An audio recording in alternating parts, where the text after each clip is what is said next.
I am Colonel Douglas Macgregor, combat veteran and former senior advisor to the Secretary of Defense under President Trump. As Chief Executive Officer of Our Country, Our Choice, I want to respectfully present an alternative view of the State of the Union. The Constitution, our nation's guiding light, mandates that the government promote the general welfare, a charge that obligates Washington to secure the basic necessities of life: energy, food, and shelter. Regrettably, the current administration is failing to perform these tasks. The current administration claims the gross domestic product is booming, but much of it comes from government spending and employment. The government share of gross domestic product in the United States today is 42%, including federal, state, and local spending. This outrageous share is similar to what it was in the Soviet Union in the late 1980s before the collapse. Rampant inflation stemming from this government share of the economy makes it difficult for families to buy nutritious food. A dozen eggs, which could be bought for less than $1 in 2019, now ranges from $2 to $4 today, with price increases of over 100%. In the same period, a median household income increased by a mere 9%. High mortgage interest rates jumping from 2% to 7.5% in less than 3 years places the dream of home ownership out of reach for too many Americans. Our national security is compromised. Unstable supply chains leave many store shelves empty. Our power plants and manufacturing facilities lack key spare parts. Ill-conceived domestic policies result in job losses and homelessness. The pursuit of misguided foreign military interventions has not only drained our resources, but also imperiled our hard-won energy independence, subjecting Americans to rising fuel prices and foreign influence.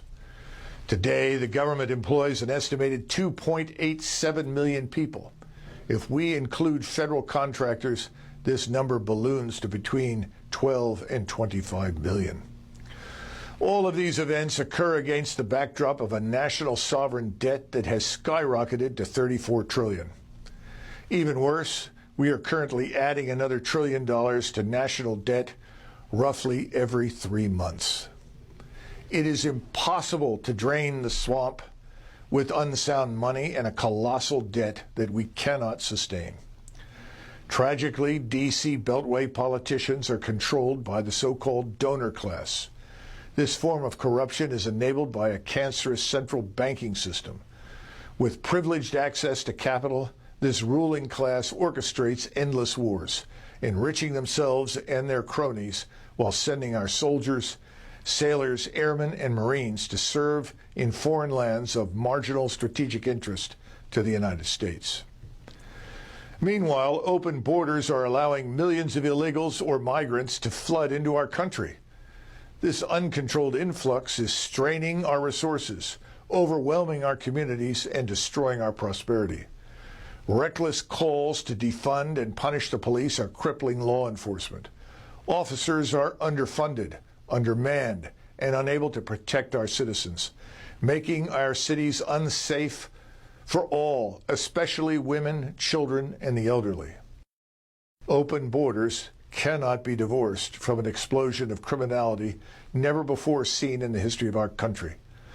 The number of Americans dying from illegal drug or fentanyl overdose is over 100,000 each year, much of it trafficked through the wide open southern border. There are more than 26,000 homicides each year, according to the FBI crime statistics. This is likely an underaccount because in the last 2 years, more than 40% of police agencies did not report data because of a change in the system the FBI uses under political pressure. The number of missing children each year is estimated at over 800,000, which works out to be over 2,000 children every day.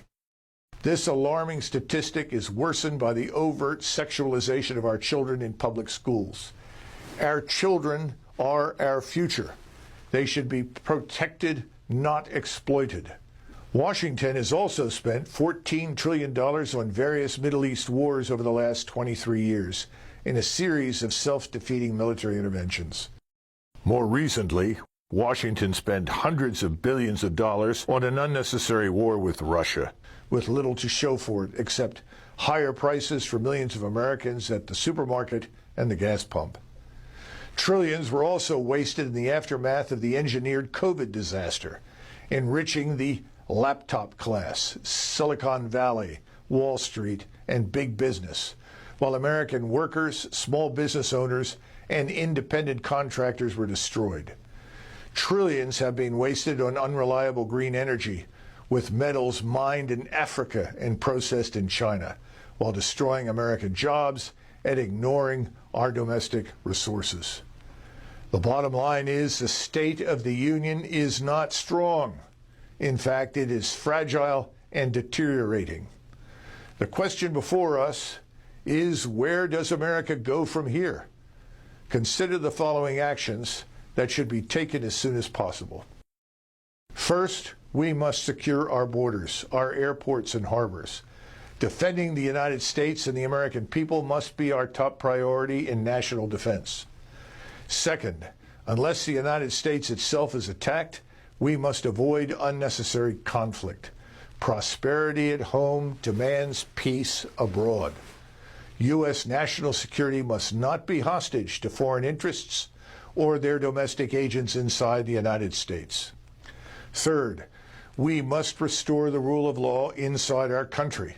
We must remove activist judges who fail to uphold the Constitution and who release violent criminals and illegals into our country. It is time to revisit the practice of judicial appointments for life. Fourth, an effective American military establishment demands merit-based selection and promotion. Fundamental reform to reduce overhead and maximize fighting power is vital. Today, we have 43 4-stars for 1.1 million soldiers, sailors, airmen, and Marines. In 1943, when 12 million men were serving, we had only 7 4-stars.